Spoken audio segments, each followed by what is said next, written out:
Today was a good example that we went to have breakfast, and as we were talking, an idea came up, Mm-hmm. and now it's looking like when we put it into action, it's going to be a really good, profitable idea. Right. Now, that idea may have not came up if we didn't have the opportunity to sit down, have breakfast, and then be around you and I. Yeah. Sometimes it's just about interchanging ideas. Something that maybe like I had the idea. I've had this business idea that we're talking about for a while. Mm-hmm. So have you, right? But sometimes coming together and just kind of adding a couple sprinkles of your vision, a couple sprinkles of my vision, and it actually allows it to go from, let's just say, starting point to initiating it to get it going and getting into motion. Yep. The idea was here, and then us talking about it, we verbalized it, we put it out there, and then now we're talking about it to one another. So now there's that accountability, and like, hey, why not? Well, why not? Okay, if we're going to do it, then we start talking about ideas, and then now we're going to push it into action.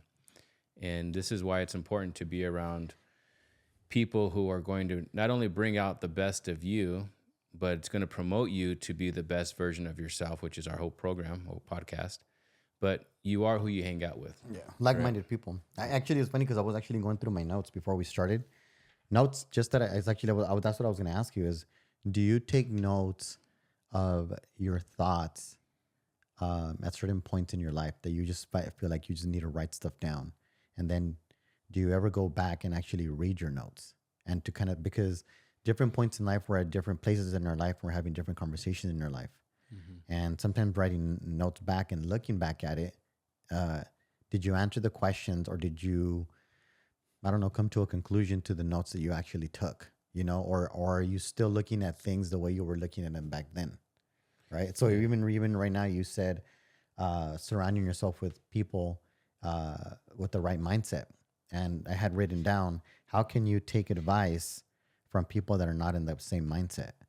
It's very difficult to somebody that wants to give you advice, and we're not even, to my opinion, it feels like we're not even talking the same language. Mm-hmm. So sometimes I'll listen just to, maybe hear people out, but do you really hear them out? Because they're just not in the right mindset, or in that same conversation or in that same space of growth or fresh new ideas. And even having fresh ideas, a lot of people ask themselves, well, I can't come up with anything, Well, the question is, how can you put yourself in a state of mind to come up with a different, fresh idea? How do you unclutter your mind to have something new come in your mind so actually flourish and develop into something great, When you make your bed and you clean your room, it allows the freeness of those thoughts to flow. Yeah. And a lot of times we're so much in our mind that taking notes gets it all out so that we can have room for new thoughts. And then being around other people who are going to bring just that one thought then turns into an idea. And then that idea turns into a possible business. Putting it into action. Put it into action. We were talking about one thing, but then that one thing kept us in an idea that turned into something else.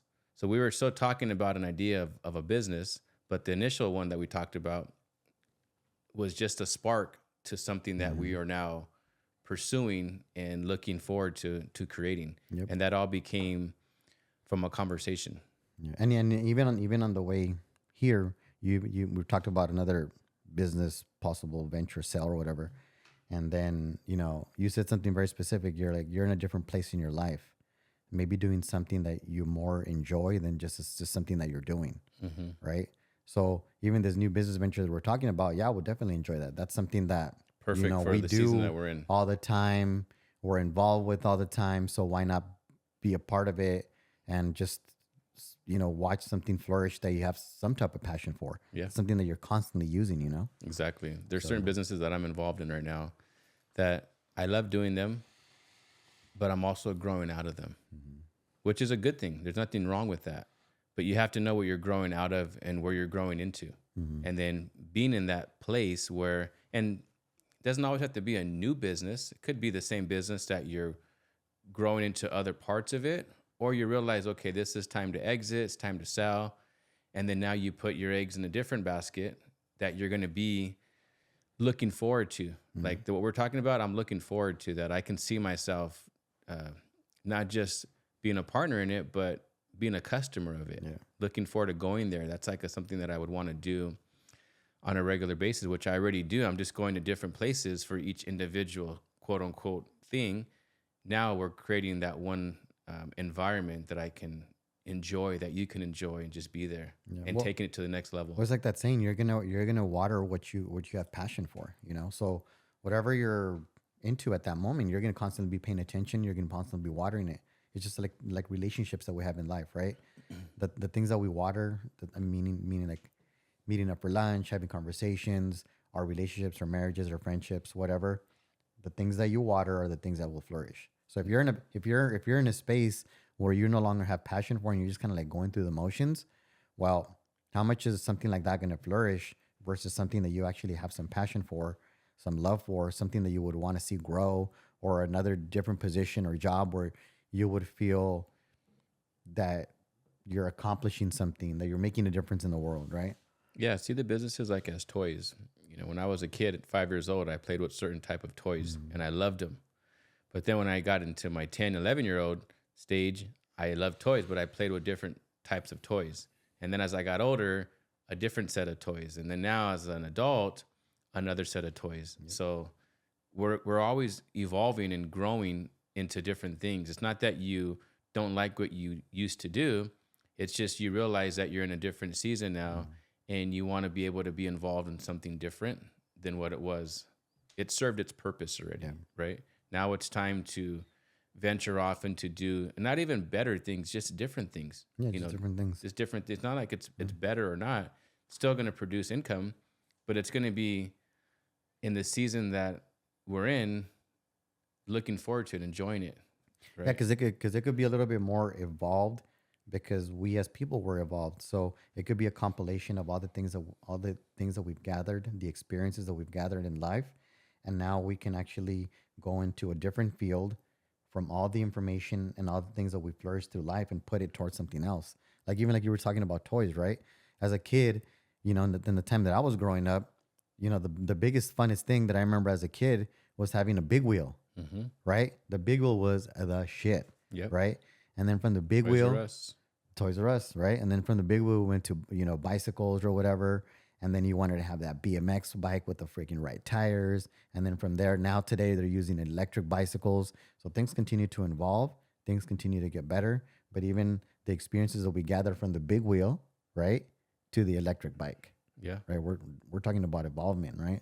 And growth over time, and see how you can apply the things that we've learned into a different type of business. Because most, like we've talked about before, most businesses are very similar.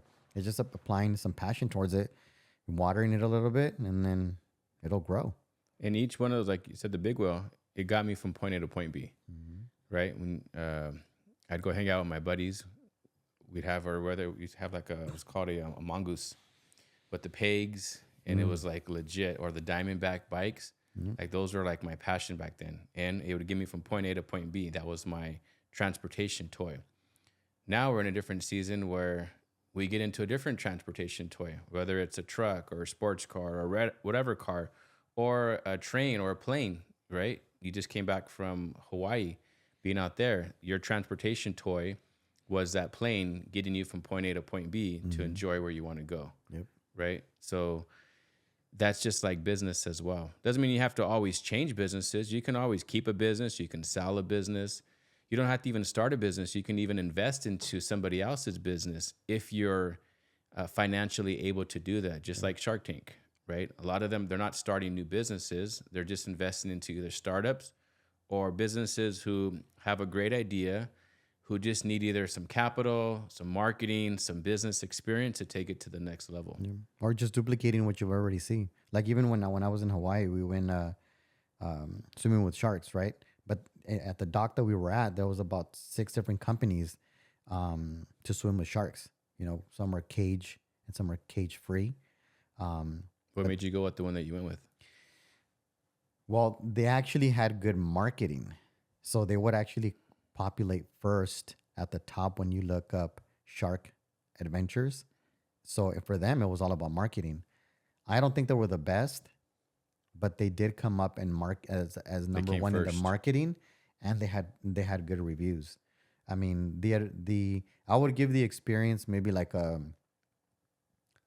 I don't know, almost an 8, but it could have been better. The customer service wise of it, the experience was great, but I think the customer service aspect could have been better. So I mean, if you're in a business, if anybody's in a business, focusing on customer service is huge. So But you gave it an 8, right? I would give it an 8. Whatever price you paid. Now let's say that there was the exact same cage, same everything, but way better service. Yep. I mean, red carpet. Would you have paid a little bit more? Absolutely.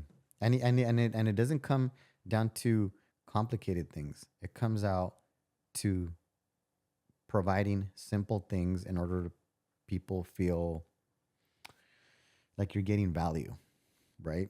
So I think in that specific case, what was missing is just something simple, like maybe like a bag of chips with, I don't know, like a sandwich or something, or like the guys being a little bit more customer service, savvy about it. Because these guys go out 3 times a day, day in, day out. So I'm pretty sure they're just kind of like going with the motion. Yeah, you're You just could- a number you- just going through it. You could tell that they've lost passion for what they're doing it. They're just doing it because it's a paycheck. But they forget that everybody that goes, it's their first time experience, or maybe they haven't done it for a long time. Correct. So they want to experience again. So providing that one time unique experience every single time and making it a long lasting experience where people could talk about it, there's your marketing right there. But these guys have actually forgot that these people are, it's a big deal. It's a big deal to them. To go swimming with sharks is a big deal for people, right? It's a bucket list situation. So how can, as a company providing a service, how can you not make it an epic experience? They didn't even offer pictures themselves. That's like a number one Yeah, quick memory, quick money. photo. Couple photos, a couple videos, and sell them for $25-$50. Quick. When you're saying that, I'm thinking about that movie, The Breakup, with Vince Vaughn and Jennifer Aniston. Have you seen it? Where he's doing these tour buses, and the people that are on that bus, a lot of them had journeys to get to there. That was on their bucket list, or they're visiting Chicago for the very first time. Vince Vaughn does it all day long. Probably done thousands of them. But he acts as if it was his first time with their first time, and making that first time an amazing experience that they're never going to forget. Right. And there's value there where a lot of consumers will pay whatever is needed to be paid in many cases to have that experience, versus just feeling like a number, or like you said, you can hear it in somebody's voice or their expressions where, yeah, they've probably done this 3 other times today. They're just going through the motions, and yeah, it was okay. But for my first time, it should have been much better Yeah. if the service was there and they treated me as if I was their only client for that day. Yeah. Right. And that's business. We always say business 101, but that's also business 101. Treating a customer the way not you want to treat them, but the way they want to be treated. Your price is matching up to your value, and that you're providing a service that they're never going to forget in a positive way. Yeah. Where, just like you said, the reviews, you went to that one because of other people's reviews. Yes. You chose them based off of somebody else's perspective, experience. Now, whether you write a review or don't, you telling me right now that it's an 8, if I asked you that company and I went there, I probably wouldn't choose them. I'd be looking for somebody else that's going to provide that 9 or that 10. Because it's going to cost some time, some money, some time away from everything that I got involved going on to go there. And then to now actually say I want to go swim with the sharks, I want that to be like the best experience by far. Yep. Right? It could be my only time I can do it. But I want to know when I get back, like that was a 10. What could be the only time, and it could be the last time that you do it. Exactly. Because it might be that the bucket list, off your bucket list, and it's done, and you're never going to do it again. So, I mean, how was your experience? Where's your evidence? If they would have just done a couple small different things, they would have got a 10. But they're not going to get a 10 because of the minor things that they were lacking. What's a business that either you went to, you've experienced, a place, a product that you feel like, wow, I got a 10 out of a 10 service? Maybe not the product, but the service itself was just like phenomenal. So it's something that probably you and I both went to go do, right? So when we went to Vegas, we went to the Aria. So I would say the Aria is a great experience. And why is just the amenities that they have, the services that they provide, the perfume, that they add to the air in order just for your pleasure. They're not doing it for anything else, just for you to, while you're walking around, it smells fantastic. So, you remember that smell, the energy that it created, the nice environment that it created. So when the next time you go back, just even association by the smell, the time that you had. I mean, and it just comes down to like the small things, the amenities. What can you provide? Is the person having a great experience? Well, what kind of experience do you want to provide? For me, I had every time the Aria is my hotel. I don't care.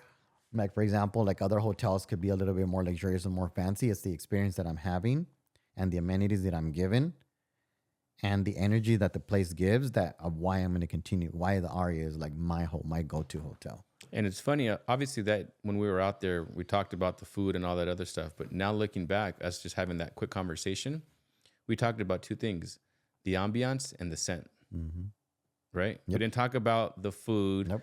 We didn't talk about the people per se. We talked about the scent, which so much we went online. I went online and I ordered the diffuser and the spray just to have that scent, because the experience that I connected to that scent, I want to have that when I wake up, right? You feel like luxurious. You feel like you've made it. You feel that you've made money. You want to make more money so you can keep having that same experience. Yep. Well, that scent is what that's connected to. So I bought the spray. You just ordered it. So when I wake up in the morning, I can smell it. It takes me back, not just to the hotel, but to the experience, right? Where it makes you feel like I want to go back. And not only go back there, but how do I bring that back here? Yeah. So talking about for people that are in customer service oriented businesses, or you have your business that is very customer service like oriented, keeping that in mind is extremely important. Your first experience, your second experience needs to be like your first time experience, but every single time, right? You want to have you want to be able to provide your customer a wonderful experience every single time. It's like if their first time, it's like you only get to make a first impression once, right? So continuing to make that first impression, like energy, every single time, and not become jaded because we as people continue to do the same service. You got to remember that the client, they want to have a fantastic 10 out of 10 experience every single time. So keeping that in mind, if you're providing a service, don't get, comfortable in your conversation that I do this all the time. Don't get, cocky in what you're doing. Even like in the FedEx realm with my drivers, right? What I tell my drivers is never get cocky, never get comfortable. Because the moment that you get cocky and comfortable is the when you start making mistakes and when you start making accidents. Because there's those minor things that we do or that we don't do that make the difference between a safe day and an unsafe day. Same thing with business. It's the little things that we do that's going to make a successful business to get you a 10, or the little things that we don't do that's going to make an unsuccessful business that's going to get you a 7 or a 3.5 rating because it was just okay. Right?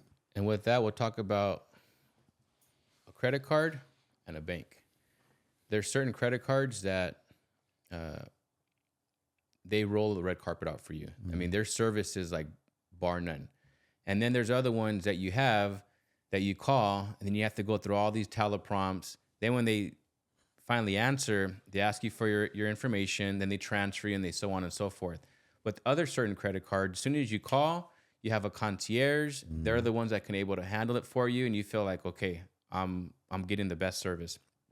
We went into we won't say the name of a bank, but we went into a bank today, and to be honest with you, I was like pretty turned off with just a beginning conversation. We didn't have an appointment, but the guy started off, I can't take you now. I got an appointment. Let's see how far we can maybe go over some, like, don't waste my time. If we're not able to do what we came to do, I understand that, but make me feel like you wrote out the red carpet. He had time to do it. It didn't take that long. But just his push off, like I wouldn't want to go back there to open up that account. Well, he was a naysayer right off the back. From the get-go. He wasn't a yes man. He was an excuse man. He was, how many reasons can I come up with for me not to be able to, for me to create roadblocks instead of facilitating. And you and I already have relationships with this bank, Correct. right? So you're not servicing your client, your current clientele. Exactly. You're being neglectful with the people that are already doing service with you. So this is a perfect example of maybe my first experience was good, but my second experience is no longer good. So now you and I have a bad taste in our mouth because of this specific person didn't want to be a yes man or be a little bit more accommodating, or maybe try to find us an appointment at a bank that's closer. Exactly. Something, anything. Some other alternative. Make an appointment for me. Hey, I can't see you right now, but what about tomorrow? My schedule is open from this time to this time. I apologize for the inconvenience. We'll get you open as soon as we can. No, he never said anything like that. Nothing. We had to keep pushing it. Right. And everybody else that I've had experience there with, the teller, the private banker, the investor, all great. This guy, first time ever seen him there, meeting them there, and it was really like a turnoff where we even said, like, should we open up at another bank? As we were sitting there in front of him. In front of him. Yeah. In front of him. Yeah. Yeah. And even that did not deter him to change his conversation about being a little bit more customer friendly oriented. He still continued with the same energy about nay, and why not, why we can't do it. Yep. I used to work at a bank years ago, and we used to get points based off of certain things that we'd open up, and then those points eventually earned into commission and bonuses and so forth. So everybody was always motivated for that reason to provide that great service. Now they've changed certain things, and this is where this guy wasn't going to get any value or benefit, because what we were wanting to do, that wasn't even necessarily his department. He could do it, and maybe he would have done it with an appointment, but that's not what he specializes in. So he wasn't going to get any value from it, and we saw that. Versus, hey, you know what? I normally don't do this, but let me introduce you to so-and-so. This is the specialty person here that's going to do what you guys want it to do. Right. From there, you guys can make an appointment, but I'm going to leave you in great hands. So-and-so, this is, Daniel, this is Mike. Mike, this is so-and-so. You guys take it from here. If you need any questions, let me know. That's service right there. Right. So right? This guy was he was an investment person, right? Yeah. So what he didn't, I think one of the biggest mistakes he didn't ask us for account numbers. Nothing. Because if he would have asked us for account numbers, maybe would have treated us differently. Just like I told him, Yeah. I have a CD that's about to open up in 2 weeks. He didn't even ask me how much the CD is going to open for. And what are you going to do with it? And what are you going to do with What's your it? plan? If he's an investment banker, Two missed opportunities right he there. should have asked me for my account number to see what's about to free up that I need to move around. Yeah. And he could have actually capitalized on an opportunity. But because he was so focused on whatever else he was focused on saying no, or he had an appointment in an hour and a half, 2 missed opportunities within less than 5 minutes. And it's funny, when we walked in, he was talking with a client, BSing. The appointment was already over. They were just standing up near the door, just talking. But right away, it was like, oh, I have an appointment at 2. It was only 12:30. Yep. And what do you tell us? It's going to take about an hour and a half. I don't have time. Yeah. And my clock, I don't have time because I have other stuff to do in between. Exactly. Wow. When we asked him, when is your next appointment? Well, let's speed up the process. He goes, but I still have other things to do in between time. You're telling 2 clients that are not coming in with $5 to open up a quick checking account, you missed out on some pretty good opportunities because your head wasn't in the game, and you were thinking about more of a problem versus creating solutions. Right. And that's customer service 101. You get into business because you want to solve a problem. And then what you do at the beginning is you give your customers these red carpet services. They're excited, they're happy, but later on down the road, you get comfortable, and then you start not doing what you did at the beginning, and then business starts to slow down, and then you say, oh, let me put more marketing behind it, or let me do this behind. Go back to what you did at the initial part of it. Why you did what you did was what you got the clients that you got. Somewhere down the line, they became a number to you versus a name to you. And what we're talking about starting that business, that's all going to be about All customer service, service. all customer service. From everybody knows your name when you walk in. We talked about the rules that we're going to put up there. You know, when you walk in, you're going to feel like the only person that's there. And like I said, I'm excited not just on the business side, but being a client of the business, because I know that it's such a huge need in the communities that we're involved in. And I'm excited. Yeah. I'm excited to be able to be that American Express customer service, right? Versus, you know, I won't name other credit cards, but I've had them all. And you can tell, you know, even the lounges at the airport, you can tell. The service, you can tell. You get what you pay for, right? You get what you pay for. And sometimes people are paying for more than what they're getting. And this is where they either get turned off, or they switch banks, or they switch cards, or they switch companies. And then you realize, like, why am I losing customers? Well, you have to go back to the people that are representing you. Like this private investing banker, he's right there representing the overall bank. And everybody else we've had great experiences with, but his one experience is leaving a bad taste in our mouth to may not even want to bank with them. Not just on this one venture. Maybe I may not do it, but I almost feel like taking everything out and moving it somewhere else just from that one experience. Right. Well, most likely I'm going to move the money out of that account. One person. Yeah. Right? Yeah, because the services that they offer, I have another bank that offers the same services and the exact same rates.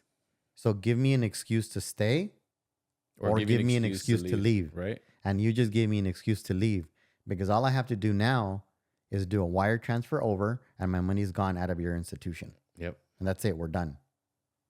All from one experience. All from one experience. So every experience matters. Every experience matters. So whatever business somebody's in, everything's customer service, right? Everything. Your clients, whether it's like a one-on-one consumer or a business, every client matters.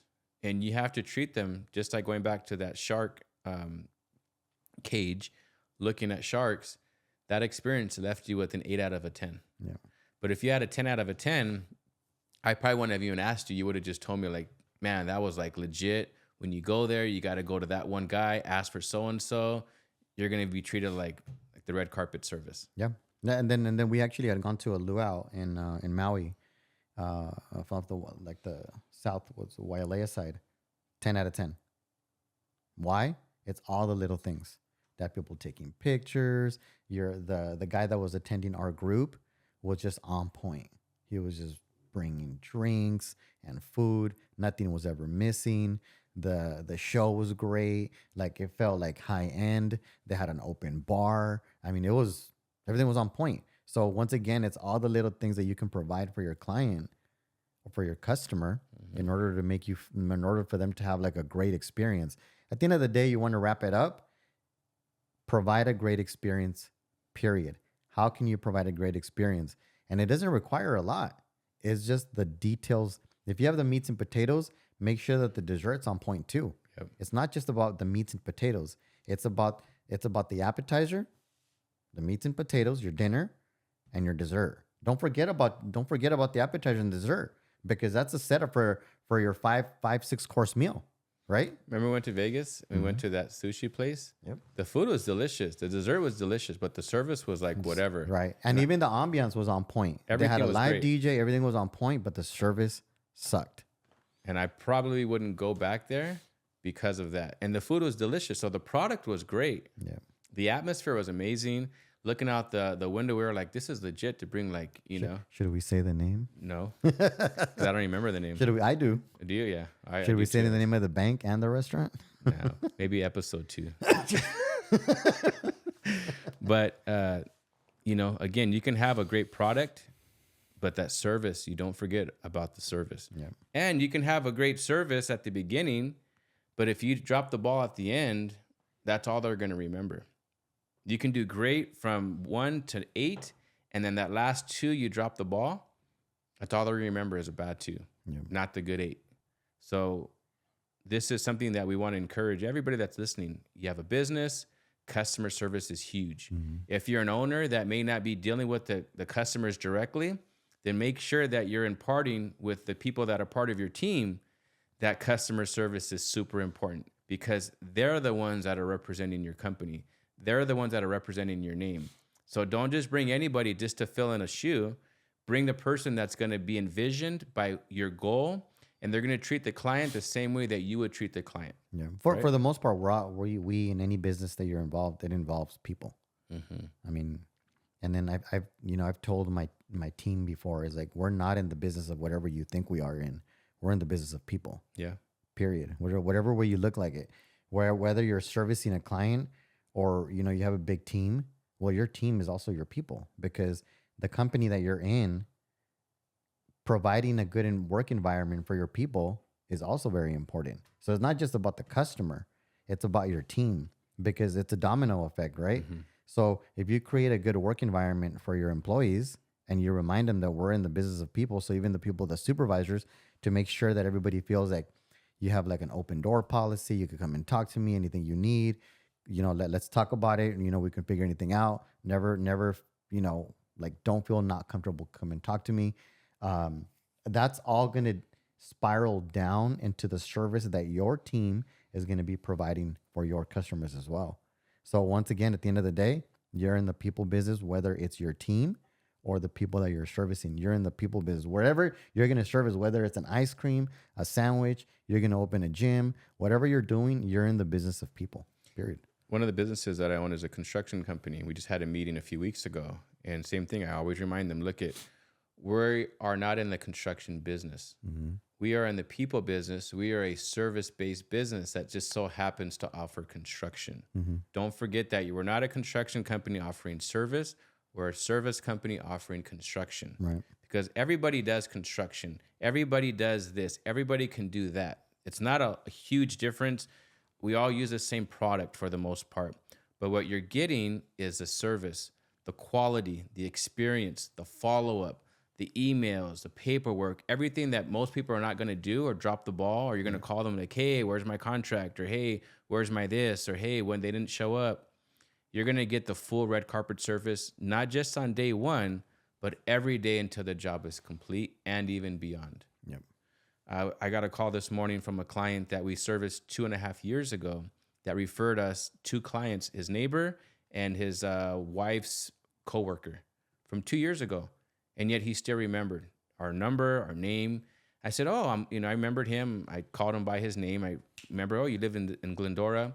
He goes, yep, the experience was amazing. My roof looks beautiful. Just so happened that came up and I referred you, and I wanted to let you know that I'm, referring you this person and that person. Yep. Keep an eye on their name, and I know you're going to take great care of them. Yep. People are not going to refer you a friend or a family or a neighbor if they know that you're not going to provide them a great service. Right? Well, at least if they feel that you're passionate about what you're doing and what you're doing for them, right? Even when I had my gym, I never did any marketing. It was all word of mouth. But why? Because my clients know and knew that I was passionate about their success. So due to the fact they know we were a team and I was on their team and I was passionate about their success, and I would do the little detail. I would do constant follow-ups. They would do constant follow-ups with me. It was an open door policy. They could call me all the time. It was more like of a deeper connection with my clients in order for them to achieve their success. They knew that whatever I said that was going to happen is going to happen. 90 days, you're going to get whatever you want. And I continue to do that over and over and over. Word of mouth was like fire. The gym was busy. Word of mouth, $0 in marketing.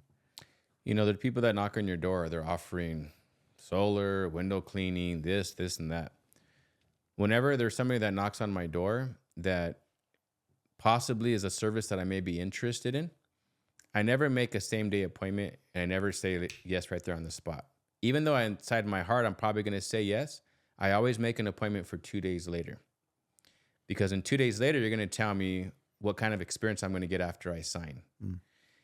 In 2 days, if you don't call me or send me a reminder tomorrow, if you don't show up, or you're not here on time, those are all going to be flags, either going to be red or going to be green. But if you're on point, that tells me at least I can hopefully experience that same service after. Yep. Or you don't show up, I have to call you on day 3. Hey, I thought we had an appointment on Tuesday. Oh yeah, I'm sorry, I just got busy. Let me reschedule. Right. No, thank you. Well, at that point, you just became a number. I'm done. Right. I'll wait. Thank you for getting me excited about your service, but I will be choosing probably a better competitor. And the same thing that you were going to offer, you just lost a client before you even got it. Do you ever give them feedback? I ask them, are you open to feedback? Of course, 9 out of 10 times they say yes. Right. And then when I say it, and I don't say it to be like rude or harsh, but my words are very straightforward and to the point. And I do it so that they can better themselves, especially if they're knocking in my community. I don't want my neighbors to have bad experiences. I want them to have good experience. So if my bad experience can help other people have a better experience, then so be it. Even my a barber, I'll always have feedback for them as well. Like, hey, I remember when I first came to you, this was a service that I was getting, and this is why I paid what I was paying. But now I notice that this is not happening, and that's not happening. That's not happening, but the price is still the same. I don't want to pay less. I don't mind paying what I'm paying you, but I want to get what I was getting when I was paying you this initially. Right. So it's not always about price, it's about what am I going to get for that price? If I get 3 quotes for doing something, I'm not always going to go with the cheapest. Probably more than likely, I won't go with the cheapest, but I'm going to look at the middle one and the higher one. And then I'm going to say, okay, what am I going to get? Because more than likely they're going to provide the same product, but I care about the service. I want the peace of mind. I don't want to deal with any headaches. I don't want no issues. I don't want people, being disrespectful on my property. So I don't mind paying more to avoid all those headaches. Right. That's just customer service. Again, now I won't have a buyer's remorse either if I get all the great service and I know that I could have got it cheaper. I'm okay with paying more because a lot of my other friends and family members and neighbors also are in the same mindset. I don't mind paying more.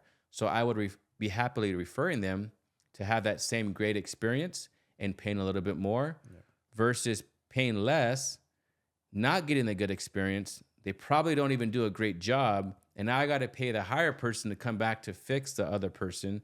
And now I just paid double and had a good and a bad experience. Yeah. I'd rather cut all those corners and I'll just pay more. Just do a great job, right? If you're going to wash my windows or you're going to detail my car, I don't mind a certain way. Just make sure that you do a great job. But if I have to go back and I have to point this out, or if a client's pointing something else to us, to me, I already know that we already dropped the ball. So how do I do better where there's less or even nothing else the customer can point out? I already have a manager that's going to see certain things that I may not see, and then a manager's manager to see what they didn't see. So by the time we do a walkthrough with the client, all of that's already been addressed. Yeah. Now all they see is the perfection of it and say, well, this is great. Man, I had a great experience. Here's my final payment. I'm going to refer you to my neighbor because they just saw all the work being done. And they asked me, hey, when you're done, let me know how that service was. And I might call them. Right. So, I mean, it just really comes down to the, what we're experiencing while we're going through something, right? Well, how are you making somebody feel? And that could be applied to anything, a vacation, a roofing job, a construction job.